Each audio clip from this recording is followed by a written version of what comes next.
অন্যায়ের সাথে যে জড়িত তার বিচার আমরা আগে করতে চাই, তার বিচারের ব্যবস্থা আমরা আগে করতে চাই। ক্লাস 9 এ পড়েছে।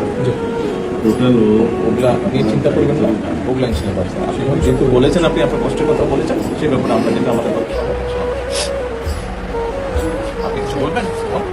না, আমার স্বামী যেটাই বলছে যে আমার যাওয়া, আর আপনাদের আপনি আমার প্রতি একটু মেহরবানি করে আমাদের খেয়াল রাখবেন, মেহরবানি করে দেন। আমরা প্রথমে সবচেয়ে আগে যেটা এই মুহূর্তে আমরা করতে চাই সেটা হচ্ছে যে এই অন্যায়ের সাথে যে জড়িত তার বিচার আমরা আগে করতে চাই, তার বিচারের ব্যবস্থা আমরা আগে করতে চাই। এইটা আমরা আগে প্রথমে করতে চাই। আপনাদেরকে শক্ত থাকতে হবে, ধৈর্য দিতে হবে, ওর দিকে তাকে শক্ত থাকতে হবে। এক সন্তান আল্লাহ নিয়ে গেছে, আরেক সন্তান আপনার কাছে আছে, ওর কথা মনে করে আপনাদের শক্ত থাকতে হবে, ওর দিকে তাকিয়ে। ঠিক আছে, চলে আসছে, হ্যাঁ ভাই, চলে আসছে। আচ্ছা, চলবো।